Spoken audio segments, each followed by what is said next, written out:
This is a Now Magazine podcast. Hello and welcome to Now What? I'm Ratty Ann Simon Play, Now Magazine's acting editor and your co-host for this podcast, alongside Stephanie Hines.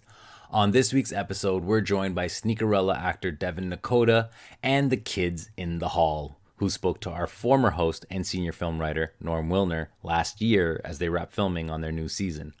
So first up is Brantford, Ontario's Devyn Nekoda, who you might be familiar with from Backstage, Ginny and Georgia, and Utopia Falls.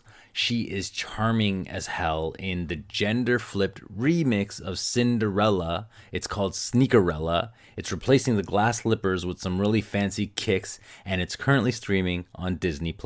So she joined Steph and I to discuss her love of dance, why Toronto badly needs a dance movie, and her moves in Sneakerella. So here's Devyn Nekoda. Hold up. Kira King, aka Sneaker Royalty. Boom.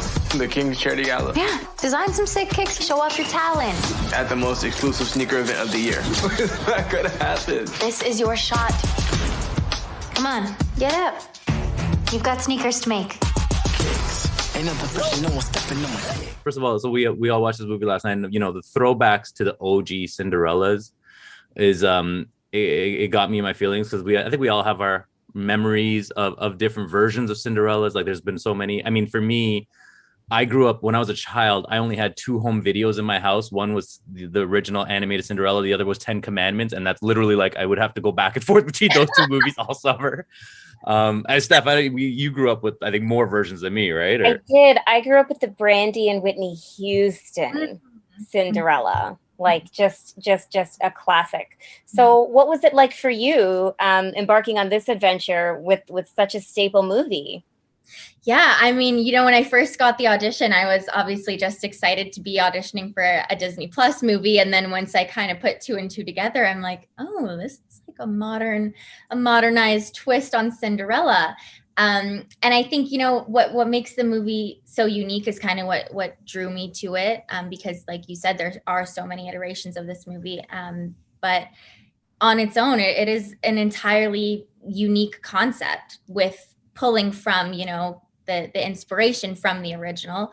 And yeah, I think it's just, that's kind of what initially drew me to it, because, the parallel characters and all of that, but while still including the modernized elements of dance and fashion and little elements of magic. So.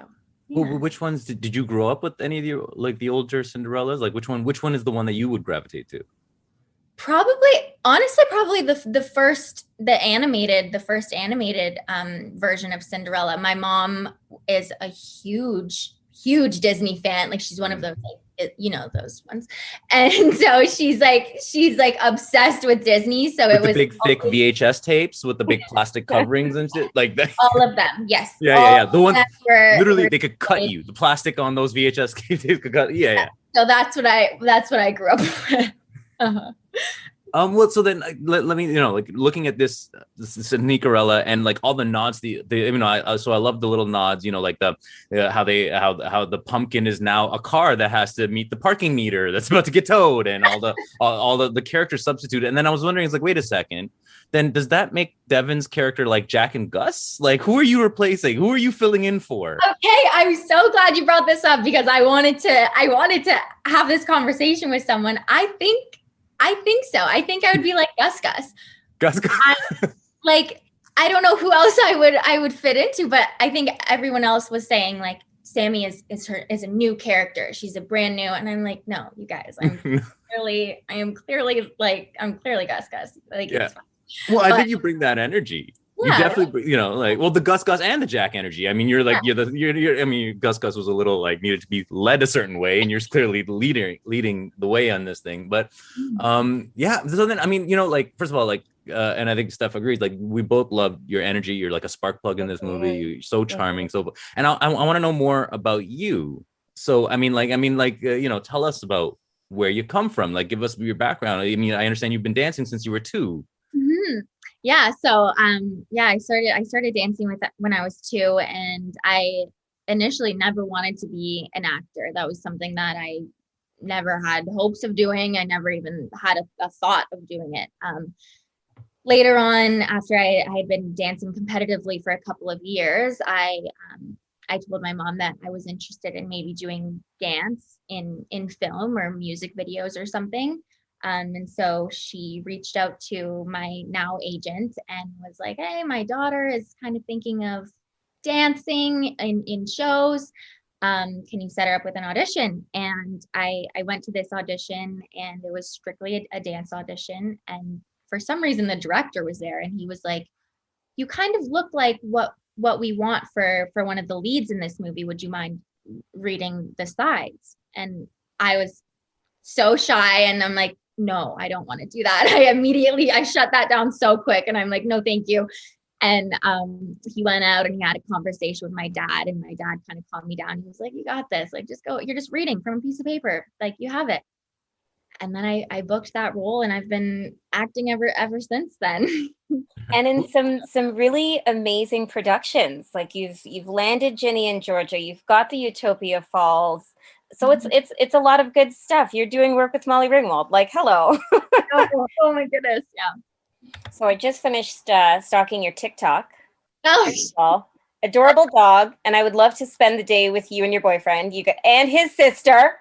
oh my gosh! Yes, his sister is like literally my best friend. She's awesome. But the dancing that you do on there is a bit different than the dancing that was done in the film. So what type of dance moves would you like to see be the focal point of a movie? You know what?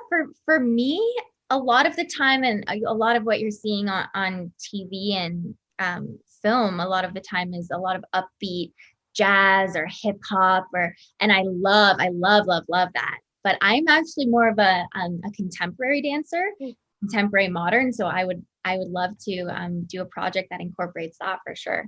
Amazing. Yes.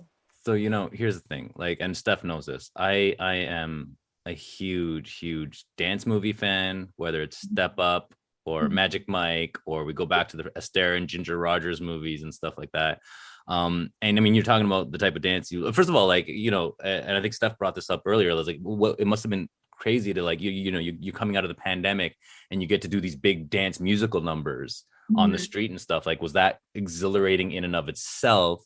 Absolutely. Yeah. And even more so because of, we were locked down for so many months. So that was one of actually my favorite scenes to shoot. I'm not actually in that dance, but just like being there and watching them and being a part of that and watching, it was so funny because all of the people, like, we're filming literally in the middle of the street. And so a lot of the people, they would like get out of their cars and they start filming. And so that was kind of fun. I'm looking around, I'm like, oh, people really like this. It was really fun. Moment. Yeah, I mean, talk to me about dance movies. I mean, because it's like, okay, like, look, I think the Step Up movies, if you look at that, like, I think that's a franchise that kept getting better and better as the dances got wilder and wilder and the storylines got more ridiculous, kind of like the Fast and Furious franchise. I mean, are you a fan of those kinds of movies? Like, would you love to see our Toronto's version of a Step Up movie? Oh my God, yes. Absolutely, yes. And there are so many incredible dancers in Toronto. I mean, you see any film show that is shot in Toronto, if there's any elements of dance, you will see pretty much the same group in everything. And so I've worked with a lot of them before, and I would obviously love to be a part of another Step Up if we were to do that in Toronto. But the dancers here are insane. But there's also, I mean, you're kind of part of this sort of, I mean, there seems to be a movement on our TV shows and you're part of both of them, Backstage and then Utopia Falls, where we got these dance narratives, and it's like we're almost there. We're getting towards a Toronto dance movie.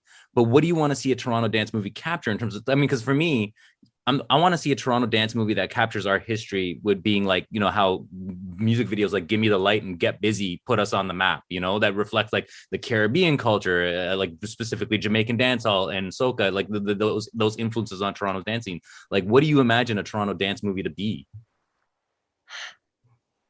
Oh my goodness. I don't even know. Just like you said, I think something that really showcases the history. I feel like a lot of people who aren't from Toronto, they have a lot of ideas of what they think it's like, and it's just not at all what it's like, you know what I mean? And the dance community in Toronto, especially now, it is so, they're a very, you know, close-knit group of people, and their passion for dance is like something I've never seen before. And I think, you know, just a movie really focusing on that, on the city itself, and also just the people there. There's so many different cultures and different styles of dance, and so many things that could be incorporated. I mean, Toronto is everybody. There's a home for everybody in Toronto, and I think that would be something really, really amazing to see with the dance included. Steph, what kind of dance are we putting in the movie? What kind of dancer? Well, I mean, Rad, you know me. You know I love my calypso music. You know I want a movie about carnival and our beautiful costumes. Toronto needs a step-up movie set during carnival season. That's I would agree. It happened. Devyn, have you ever been to Caribbana? Do you go down to the parade and make your way down the road at all? I have not. And you know what? I feel like I definitely need to. Director X, who he did a lot of backstage, he's always there. I feel like I've seen on his stories, like, and I'm like, oh my God, that looks so fun. I need to go for sure. This is a personal invitation to you. There's still lots of time to register for a beautiful frontline costume, and I will see you on the road. Yes. And it's a grand time. Don't be putting us to shame with your dance moves. No, never. Okay. Forget all your training, and you just come there as you are, no dance skills, nothing, and you just make your way down the road. It's a beautiful, beautiful festivity. I have one question for you about Sammy, because one thing that I loved was how this movie presented a beautiful, wholesome, platonic friendship between Sammy and Elle. Mm-hmm. And Sammy was just this ride or die, like, don't worry, we're going to get you the girl, not afraid to get your hands dirty. What did this movie teach you about friendship and what it means to be a good, supportive friend? You know, it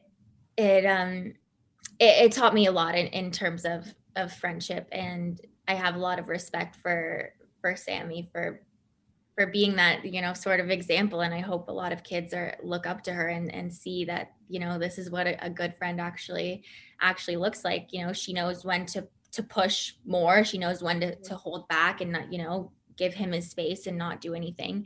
And I think that's the most important thing in friendships. And it is really beautiful to see a strictly platonic friendship on your screens. You know, I mean, a lot of my best friends are guys I went to high school with. And I value those friendships so much because of how easygoing they are. And we're also, you know, in the same sense, like Sammy and Elle, we're not afraid to tell each other, like, whoa, like, why are you doing that? Or you can do that. And, you know, giving each other that extra push. And yeah, I think that's something that everybody needs in their life, really. Do you have a day one that you want to shout out here who pushed you to do something that you might not have done? I have my core group of friends, my two best friends, Addie and Romy. Shout out to you guys. I think we all take turns being the Sammy in that friendship. You know, we're always looking out for each other, and we've been friends for forever, for a very, very long time. So yeah, those are my girls. Okay, so then talk to me, because this is where I got the real boomer energy going, right? Because like sneaker culture has just kind of escaped, like what has turned into is like, you know, like, I mean, I remember as a child, like I was all about, oh, let me get those Reebok pumps, or let me get the whatever, right? But now with these kind of sneaker drops and things like the way people covet sneakers is it's as confusing to me as the way we covet NFTs. This is all like a new thing, and I want you to help me. I know NFTs. I don't understand. I don't even know what is going on. I'm not gonna lie to you, I don't know what it is.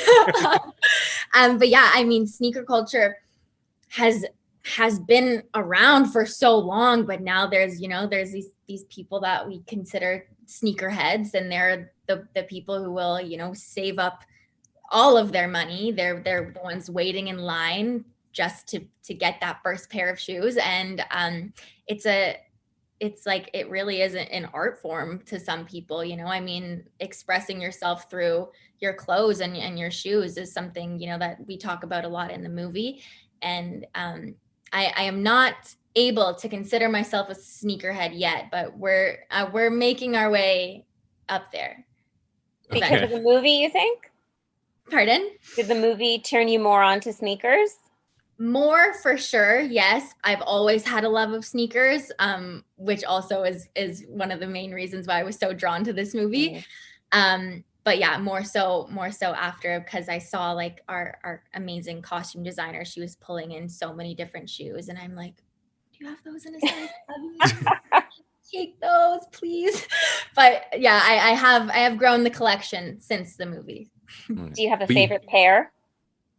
I do have a favorite pair, and it's just they're nothing really special. I just got the classic white Air Force Ones, and I got someone to paint them. So I gave him kind of like the colors that I wanted, and I got a pair for my boyfriend as well. And so they're kind of like opposite color blocks.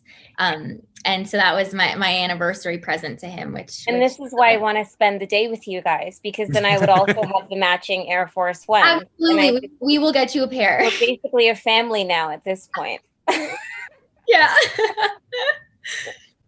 So you started this saying that you weren't really pursuing acting, right? Like, I mean, you started off as a dancer, you weren't really pursuing acting. So, and Steph also pointed this out to me, like, what is up with the Good Will Hunting monologue that you posted on your IG? Like, what is going? Word for word, you didn't miss a beat. Yeah, what was going on, girl? I figured, fuck it, while I'm at it, why not just shoot my buddy?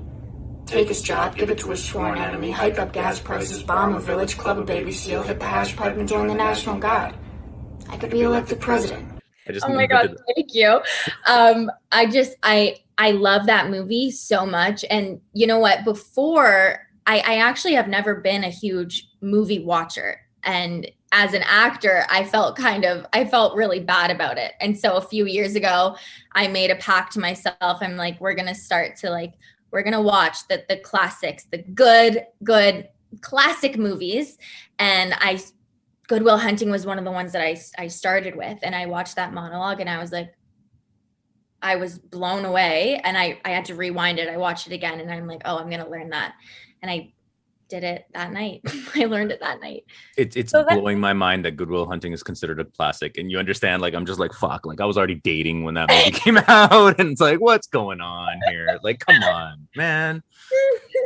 Devyn, if you need a list of classic movies to watch, Rad is your guy. I'm much like you were. It's that I don't have the attention span for films. Like, I do TV movies because there's commercials. And so I can get up and wander around and then come back. And the plot is very predictable. I love predictability.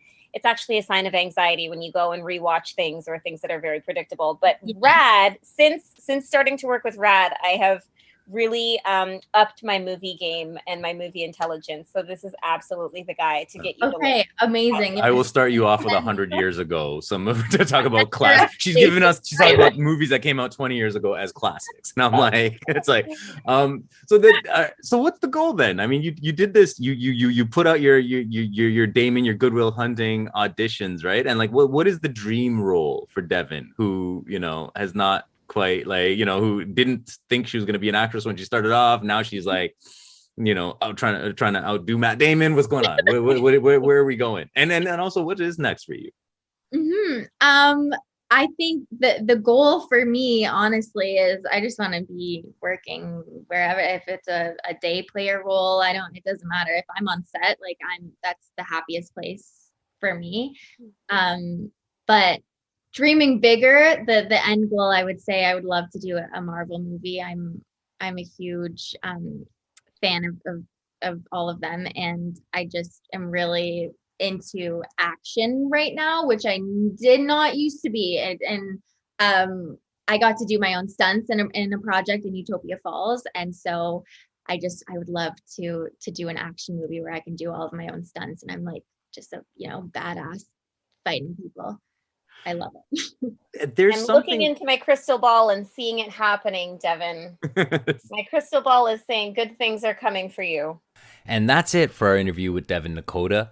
Up next, we have Bruce McCulloch, Kevin McDonald, and Scott Thompson of The Kids in the Hall. So they spoke to Norm Wilner about the show's legacy and whether the 40-year-old comedy troupe needed to pivot to make comedy for today. Here are the kids in the hall. So we all agree that gender parity is a good thing. Well, that would be inadvisable in this case. Is it true what they say about Swedish pussy? That it's cheap and falls apart in a couple of years? George, that's IKEA. Don't mansplain me. This isn't the 90s. That shit don't fly here no more. The whole evolution of the kids in the hall as a voice, as a force. I mean, I was at one of the original tapings. Scott has heard the story at least twice now. And I just remember We'll get it right this time. Well, I remember the thrill of the audience when they understood that it could work for that sketch could work for TV, and that what you guys specifically were doing could also translate. And then we saw the film pieces, and then we saw, Death Comes to Town. The core of the troupe has never really stopped growing, but it's also stayed true to itself. And I just want to know how you write for yourselves now. Like, does the aging change things? Does the fact that the world is different change things? I mean, is it all still good question, the same system? How do you do it? If it changes, it's subconscious. I think, like it always did. Something changed probably in 89 and 90 when a thing called political correctness started, or other things. There's always something changing in the world, and you always take it in, I think, on a subconscious level. So it seeps in. But this thing isn't. Now that it's 2021, it doesn't change the process. I think the process is always the same. And things. Kevin is always wrong. Just kidding. He's our brother. Never so wrong. He was so wrong there. What it is for me is, I got one idea. It's about a guy who drives his lazy boy down the street, which is a piece of, like, it's just ideas. When you have an idea, all that other stuff goes away. And of course, we are in a modern world and all that. But I think ideas never age. And our sense of humor, even though we age, doesn't age. What we all laugh at is the same. And of course, we always have spoken about our times, or our lives we're living, not necessarily writing scenes about millennials or whatever, but, and we just write about our lives. So our lives are older, so it's kind of older. That's what I meant. Yeah, that's what Kevin meant.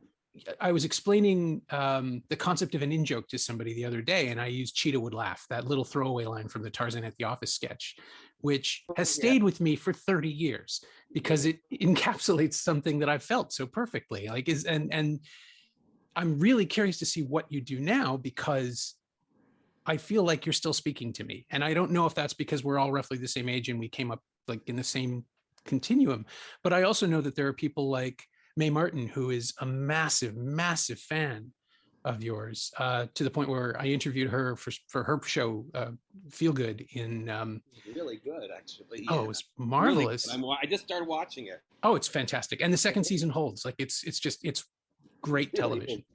And we talked about how excited, I just happened to mention something about one of the early sketches, and she just lit right up. And it's this, the show, the seasons of the show are this sort of common community among people who are inspired by it and doing their own stuff in different directions, but you can feel the sort of element. And is that something that that you're confronting now, the sense of legacy and dealing with it, or does that just pose too much of a psychological obstacle? No, we don't do that. I mean, we're doing a documentary, so we are having to talk about ourselves for a few hours, which is very uncomfortable. I think we're just, because for me, we are kind of the audience. And so I am you, Norm. And we are the people who always said that. Have, I never got tattoos, but I'm with the tattooed people. I'm with the goth girls with daddy issues who are still coming to our show. We are the audience, and we're not the most successful people in the world. We're not, we see the world a different way, and we always will. And, dark culture always ages well. The Birthday Party is still a great band, and, power pop doesn't age very well. And so we're more, I disagree with that. Or, Husker Du, or any of those. That's who we are. And I still love Husker Du, and I still love the Birthday Party. And I think young people are finding them too, but that doesn't matter, because it's just, if anybody comes, great. If they don't, okay. Yeah. And it's that thing too, where people have been working together long enough that the audience yelling "play the hits" doesn't matter anymore, right? Like you're still going to do what you want to do that night when you go out on stage. Oh yeah, and as I say, I know they'll play Days. I know at my funeral, but I wrote a song called "I'm Not Crazy, I Just Lost My Glasses" for this show, and people are gonna like that one too. So one doesn't take away from the other. They will. Sorry, play Scott, that you go ahead. To, renew your vows. Right. That's what they'll play. That song. Right. I do my glasses, but I like to address, Norm, the issue that you raised earlier about why Tarzan called a chimp the name of a cat. Why did he call? Because was not the chimp called Cheetah? Yes, I believe just so. To bring that up. I never thought of that before. I think we got to address that. Why would you call a chimp the name of a jungle cat? I've never been able to. God, this is excellent stand-up, and I never thought of that before. Oh, what? It's like calling your panther elephant. Elephant. It doesn't make any sense. I'm going to suggest that Tarzan. Okay, so Tarzan didn't immediately speak the language of the animals, so maybe he was just like a translation error. I think that's what it was. I think it was a translation joke. I think it was just Edgar Rice Burroughs saying, "This is Tarzan as he's learning the language." It's a funny. Anyway, it's a funny. Also, okay, so that's the thing that Bruce was saying. I like to think that we're Neil Young in the sense that we enjoy doing new things as much as we enjoy doing the hits, and it's just more exciting to do new things. Our last two tours were full of new things, and Neil Young sometimes plays whole concerts where he does songs that he hasn't recorded yet. I think that's we're partly like that. I think we still just try to make each other laugh. Number one, yes. Yeah, there was a documentary about They Might Be Giants like almost 20 years ago now. Yes, I saw it. It's good. Gigantic. It's fantastic, right? Yeah. And one of the smartest things that they say, one of the observations they make is that there was a fallow period for them, and then all of a sudden they started getting gigs to write theme songs for TV and commercials, and it was because the generation that had grew up loving them was now in a position to hire them. Right. And but they said, but also in contrast, they're constantly picking up new fans because of college radio, or at least in 2003 when that was still a thing, because there's always every year there's a new wave of kids coming to college and discovering stuff they weren't aware of before. I kind of want to ask if that's still going on with the kids, with people discovering, because the shows are on Gem now in Canada, and I think, are they on HBO Max? Are they coming? No, they're not on Gem either now. They're not. Oh man. But we were just over on YouTube a lot. I think so. I mean, the first real fan holding we got, is that a term, fan holding? Was not from our show being first run. It was the repeats. The Comedy Central and the Comedy Channel in Canada showed, and that's it's always the repeats. I also think that you've got to see it a few times to understand it, and I think we do still have like 20-year-olds watching us and stuff. I know the Monty Python when I was a kid. When I watched it, I was 12. I didn't quite get it. I just knew something special was happening, so I kept watching it, and in a few years I kind of loved it. And I think we'll always have younger fans. I think so. I think because young people are always going to respond to a group that pushes against the envelope of its time. Sort of rebellion. It's a little bit of rebellion. I think the young people will always like. And I think it's important to say that we haven't exactly grown up. And that might not be good for our relationships and our lives, but it's definitely good. It's great for our comedy. Yeah. Well, comedy comes from conflict. Was there something, I remember in the olden days, the stories of writing teams kind of refining a sketch by bouncing it off each other and making sure that everybody could find something in it. Is that still your base process, or is it more collaborative these days? I think we collaborated a lot actually on this show. In the original series, we kind of would get into our silos, as they're now called, a little bit more. I'd write with a writing assistant or Brian Hart, and sometimes I'd write with Mark. But I think this, because we did it in the old-fashioned way, at least to begin with, where we were around a table breaking ideas, and I'd say, why don't we do something about the wonderful world of recycling? And then everybody pause for a minute, and then Mark would say something crazy, and before you knew it, you had a scene. And I think it feels that way, and then people went off and did it. But I feel it's more collaborative. Would you guys agree, or not so much? Yes, I think so. Because we had a Blue Sky thing in this one, where we would meet before the pandemic, we met in an actual room. That only lasted 3 weeks. Then we met on Zoom, and we talk about for an hour and a half, and where new ideas would come, and then someone would write them up, and that was new. We didn't really do it on the TV show. We just went right to our silos, as Bruce says, and we just wrote what we wanted to write with whoever we wanted to write. The pandemic put us right back into the silos, so I don't know if I agree with that. Well, we had the hour of we call it blue sky, where you just come up with anything, and then people write it. So we didn't have that in the old show. As far as the new everything, like not post-pandemic, because you shot during the pandemic, right? I mean, more or less this year. As not the worst of it. Is it over? It doesn't feel like it's over. No. When we started, it was still pretty bad in Toronto, I think, right? It was May 19th. It was still bad. Yeah, you were still in lockdown. Yeah. Oh yeah, definitely. Oh, I thought you meant. Oh, you mean the shooting? Yeah. Yeah. So, did the circumstances of production change anything? I mean, you're all used to working with limited resources from the CBC days, I assume. But how was that? What was the physical reality of it? Well, there were a lot of masks. Physical reality was that we were the most privileged bubble at the center. The five of us could take our masks off to rehearse with each other. We were called the red zone. Yeah. We got to do that. And when we would shoot, we didn't have to wear the masks. And then as long as we could keep our masks off until the COVID person told us, put your mask back on. But so that was very interesting because it made the group in some ways tighter and more intense than ever. Because the only people that you could be fully human with was each other.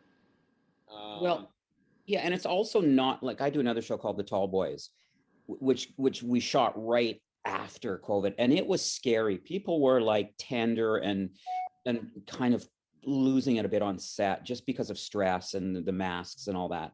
And I think now it's a lot better. I mean, I felt. And also Amazon was great in terms of the protocols. We were tested all the time. Everybody who walked on set was tested. So in a way, we were safer than going to Sobeys. And it felt fine to me. I like to see the bottom of people's faces, but other than that, it was okay. Yeah. And you're all, sorry. Yeah, I mean, because Bruce has had more experience. I don't know, for Kevin and I mean, it was, I'm not going to speak for Kevin, but I know for me, I found it very disconcerting at the beginning. But like Bruce said, I don't think it was scary. I think probably by this time, people aren't really frightened of the disease the way that they were. So it just felt inconvenient. Yes, I was never scared. It was, I just walked to set without my mask. I got to wear my mask. Yeah, inconvenient. But I never thought there was no sense of like fear. No. Yeah. Yeah, no, you're right. Fear is that the only fear I think from the crew would be, what are they going to say? That would be about it. That would be the only fear. Yeah, no, you're right. It's sort of become a professional inconvenience now, right? Because we're all used to behaving within the rules. Yes, and it's also basically you're going, do I have to? It's very frustrating now. I think people are just very, very bored by it. Yeah. And I don't think people are afraid of the disease anymore the same way. They're just afraid of the protocols. Yeah. And well, hopefully the protocols are doing to us. Yeah, and hopefully by the time this comes out, it will all be just an annoying bump in the history books, and we don't have to think about it anymore. So. Yeah, it would be nice. Well, I don't want to get greedy and keep going and ask nerd questions, too many of them anyway. But I guess the most important thing is and this is the COVID thing in me too, is that we're just now seeing the decompression of all the stress we've been carrying around. So I guess that's the other question. Since the show was written and developed in the middle of all of it, is there more anxiety in the sketches? Did you look back? Are you looking back now and noticing anything different? I think so. Yeah. Sorry that Bruce and Scott hear this a lot, but there are a lot of sketches about lonely guys living by themselves. Because when we started writing, we after 3 weeks we had to stay in our apartments and Zoom meet and to stay in our houses and stay by ourselves. And I think there are a lot of sketches about loneliness, definitely anxiety. We didn't set out to do it. It just we just always write with what's sort of happening to us emotionally. So yeah, I think for sure it'll be interesting to see see these sketches in a year. Like But we don't actually address the epidemic, but I think it's suffuses everything. Yes. I think something different, which is I feel like at least Mark's material, maybe my material, we were always trying to find the joy in things. When you think of Tattly Guy or whatever that is, or I'm Not Crazy, I Just Lost My Glasses, I think we were trying to find joy, or I was, in a response to all the anxiety that my family and everyone in the world feels right now. So, but even that's a reaction to the anxiety. Yes, of course. Yeah. Devyn, good point. Thank you. Yeah. Well, I've noticed that, going back and looking at the original series, there's a sketch about toxic masculinity before anybody even had a name for it. And I think it was in the pilot or the first. Well, like the first, right off the bat, though, there's the construction workers. Hey, construction workers. That's what we're out of bed for aging. Yeah, or I was thinking of the slaughterhouse workers. Oh, right. Which is even deeper into that stuff. And again, I can't tell you how many times I've used drunk at a wedding as just like a casual way to frame something, to just explain the conflict, like the problem with expectation and performance and behavior. I'm dying to find out what this show will produce, like what things we'll look back on and realize, oh, they knew about this then, because that's the other thing you've always done. You've always been on top of the moment before it was a moment. And I again, big fan, can't help it. This is coming out. It is something that's really thrilling about the kids' comedy is feeling that this alchemy of you five together in a room, coming up with something that tells us, like 30 years later, we can look back on and say, oh yeah, no, they got that. They knew that was happening. I'm really curious to see where this goes. Yeah. I don't know what it is. We'll all find out together. Yeah. Yeah. And I know you're going to give us one N, you motherfucker. But I have to say, I'm shocked how good the material is. I was like, wow, where did that one come from? Wow, again? And so that's the exciting thing. And I almost don't even care about shooting. I know Scott loves shooting. I hate it. I just care about coming up with good shit and watching my brothers come up with good shit. And yeah, we're going to get maybe 1.5 ends, but fuck, it feels good to me. Well, we don't do halves. So. I mean, we always do. It'd be disappointing if we didn't. Yeah, better than none. And I got to say, with Bruce, I was shocked at that, but I was even more shocked when we got to set and the way we performed. The performing sort of shocked me how good I thought it was. I'm always wrong, though. I agree. Yeah, for me, the performing, the writing, I always assume it's going to be good. I was astounded at some of the material. Like, holy fuck, that's incredible that we're writing this now. But for me, like the moment we started performing together again, holy shit, that was fun. It was effortless, more effortless, I think, than it's ever been. I know for me, it has been. It was literally just plunge in and like just jump off this cliff and you'll be caught. And that was beautiful.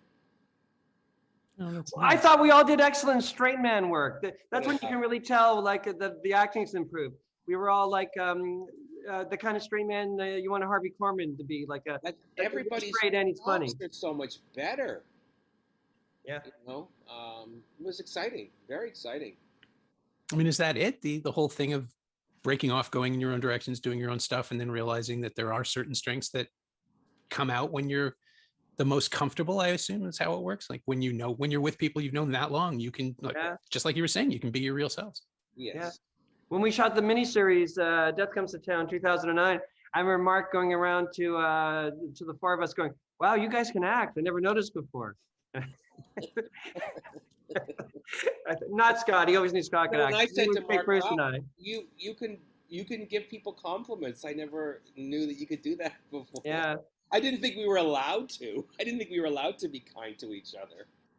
There was a scene where I saw Mark all of a sudden in the middle of a take get inspired and take it to a new height, sort of. And it made me think, oh, I have to remember to be inspired every now and then. That's good. Thank you, Mark. Be inspired. I'm glad everybody made it. Honestly, this last year, I'm just really happy to see you all. With most of our hair nice. and most of our wits, which is... we made it with most of our wits. And that's it for this week's episode of Now What? We're going to be taking a little break for the rest of May because the weather outside is great. and we got a big hot summer guide issue to put together. So in the meantime, head over to nowtoronto.com, check out our beer and patio guide, and we'll be back with some exciting new episodes in June. Stay tuned.